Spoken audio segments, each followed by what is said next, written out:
नमस्ते दोस्तों। तो आज मैं फिर आपके सामने प्रस्तुत हूँ डॉक्टर निरूपा रॉय की कहानी मैं की तलाश में का दूसरा भाग लेकर। तो चलिए कहानी की शुरुआत करते हैं। क्या किसी पद पर होना ही एक स्त्री का अस्तित्व है रचना?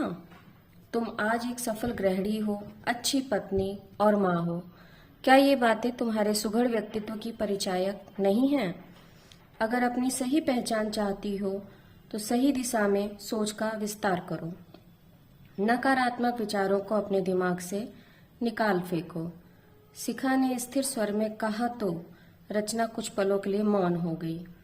तभी फोन की घंटी बजी और रचना फोन उठाने भीतर चली गई। शिखा गहन सोच में डूब गई। एक रचना ही नहीं, आज के इस भौतिकवादी परिवेश में प्रायः हर शिक्षित नारी अस्तित्व की पहचान के प्रश्न को लेकर भीतर ही भीतर एक तीक्ष्ण दंश झेलती रहती है, छटपटाती रहती है। ये छटपटाहट उस सोच का परिणाम है जिसमें घर परिवार के प्रति अपनी प्रतिबद्धता का परिचय देते देते वो हाँफ उठती है। जीवन के झंझावातों में फंसकर अनमोल समय की उपेक्षा जब ऊब पैदा करती है और अपने ही द्वारा खींची सीमित रेखाओं में फंसकर जब वो असहज महसूस करती है तो अनायास खुद को खोती चली जाती है। रचना को इस मानसिकता से उबरना ही होगा। शिखा ने जैसे मन ही मन प्रण लिया।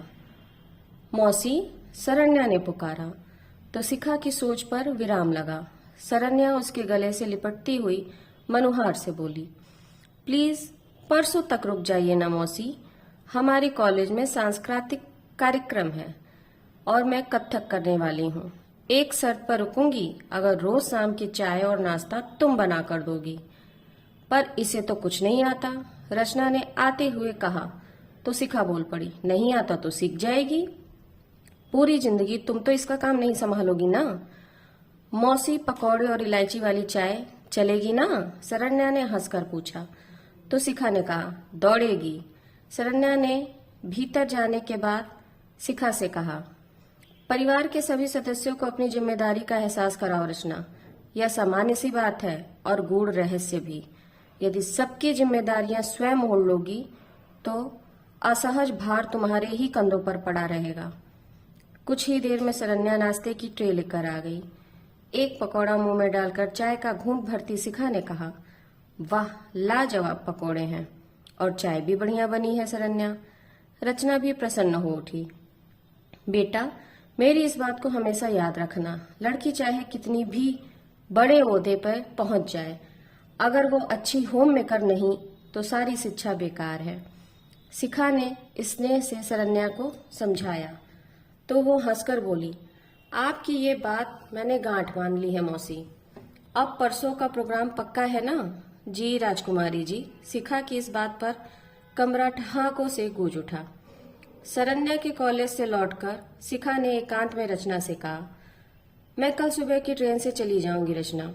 मेरी इस बात को याद रखना, एक स्त्री के जीवन की उमंग 3 सूत्रों पर आधारित है। पहला, स्वयं की अहमियत पहचानना और अपने गुणों को उभारने की कला को जानना।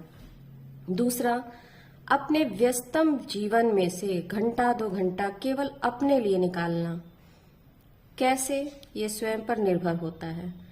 और तीसरा, सबसे अहम सूत्र, परिवार के प्रत्येक सदस्य को इस बात का एहसास दिलाना कि एक स्त्री को स्वयं अपनी भी जरूरत है। फिर देखना, निराशा का गहन अंधकार स्वयं ही पलायन कर जाएगा। शिखा के जाने के बाद रचना गहरी सोच में डूबते उतराते सोचने लगी। मन में आत्ममंथन की गहन प्रक्रिया प्रारंभ हो चुकी थी।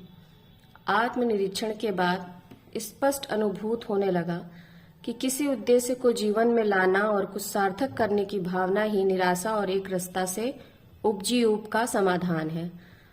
हाँ, उसे राह मिल गई है। अपने जीवन में उन 3 गुणों को वो सफल प्रयोग करेगी। माना जीवन चलचित्र में वर्णित कथा नहीं है कि तुरंत दुनिया मुट्ठी में हो जाएगी, पर उसे इस बात का एहसास हो गया है कि छोटे छोटे प्रयासों से ही स्वयं की तलाश सफल होती है।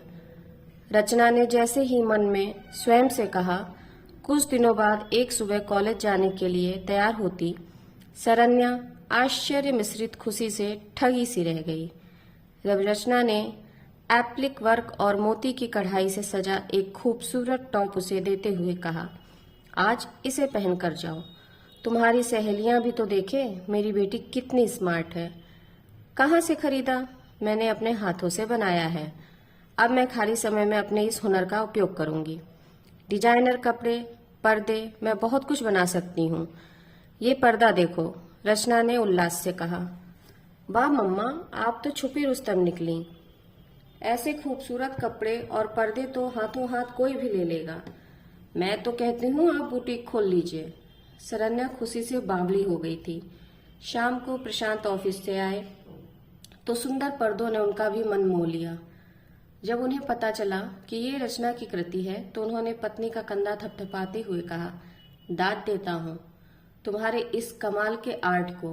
रचना के अंतर्मन पर वर्षा की प्रथम फुहार सी अनुभूति हुई। इस दिन के बाद तो रचना की जीवन शैली निरंतर बदलती चली गई। एक रास्ता भंग हो गई। जीवन में कई मोहक रंग उभरने लगे।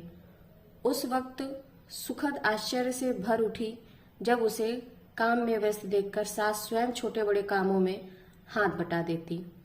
शरण्या और दीपक भी अपने छोटे मोटे काम खुद करने लगे थे और उसे खुश देखकर प्रशांत भी बेहद प्रसन्न थे। अपनी दिनचर्या उसने ऐसे व्यवस्थित कर ली थी कि दिन में 2 घंटे का समय उसकी मुट्ठी में होता था, जिसमें वो अपने सपनों को नया आयाम देती थी। 1 साल के अंदर ही उसने अपना बुटीक खोल लिया और उसका उद्घाटन किया शिखा ने। इस अवसर पर रचना के भावपूर्ण शब्द थे, एक छोटे से प्रयास से मैं की तलाश सफल होती है। एक स्त्री जिस क्षण स्वयं अपनी जरूरत महसूस करती है, परिवर्तन का प्रारंभ बस उसी क्षण हो जाता है। आमंत्रित अतिथियों की तालियों की गड़गड़ाहट रचना के कानों में आनंद का निनाद बनकर गूंज उठी थी।